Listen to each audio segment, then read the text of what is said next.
Bien-aimé dans le Seigneur Jésus, je te salue dans le beau et précieux nom de notre Seigneur Jésus-Christ. L'amour du Père, la douce communion du Saint-Esprit sont avec nous dans le glorieux et puissant nom de notre Seigneur Jésus-Christ. Une fois encore ce matin, bienvenue à notre émission, ma déclaration matinale. Ne vous inquiétez de rien, mais en toutes choses, faites connaître vos besoins à Dieu par des prières et des supplications avec des actions de grâce. Je veux dire à quelqu'un ce matin, ne t'inquiète de rien.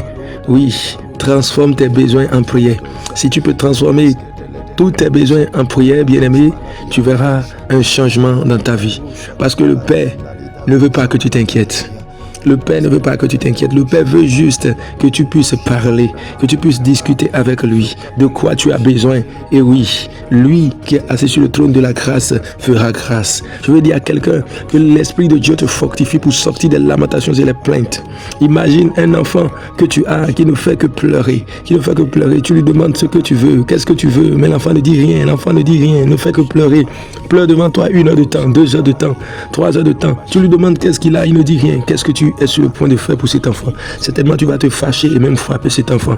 Je veux dire donc à quelqu'un que tout le temps que tu passes à juste pleurer sans exprimer tes besoins, tu es en train d'agacer Dieu. Tu es en train de déranger le trône de la grâce.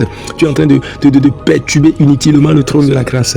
Oui, utilise ces temps de chagrin, oui, comme des temps de prière. Transforme ces chagrins en prière. Transforme ces besoins en prière. Et tu verras la main de l'Éternel va intervenir. Lui-même, il a dit, ne vous inquiétez de rien, mais en toutes choses, bien-aimé, toutes choses, en toute situation, en toute circonstance, tu peux transformer tout besoin en prière. En toutes choses, faites connaître vos besoins à Dieu. Le problème aujourd'hui, c'est que tu ne fais pas connaître tes besoins à Dieu. Donc du coup, Dieu se demande, mais de quoi tu as besoin? Puisqu'il nous a laissé le libre choix. Bien-aimé, décide cette semaine de faire connaître tes besoins à Dieu et non de te lamenter. Je déclare que tu es fortifié par l'Esprit de Dieu.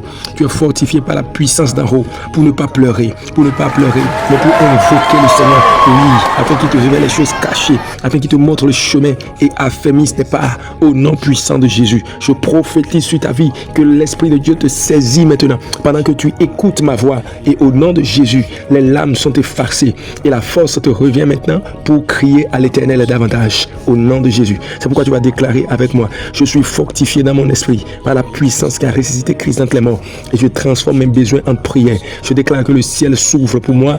Et oui, et l'Éternel exauce ma prière. L'Éternel exauce ma prière. L'Éternel exauce ma prière. Cette semaine est ma semaine de miracles, ma semaine de prodiges, de signes et d'accomplissement des desseins de l'Éternel établis pour ma vie au nom de Jésus. Ma vie progresse, ma vie avance par la puissance qui a ressuscité Christ d'entre les morts. Amen. Shalom bien-aimé, la paix de Dieu est sur toi.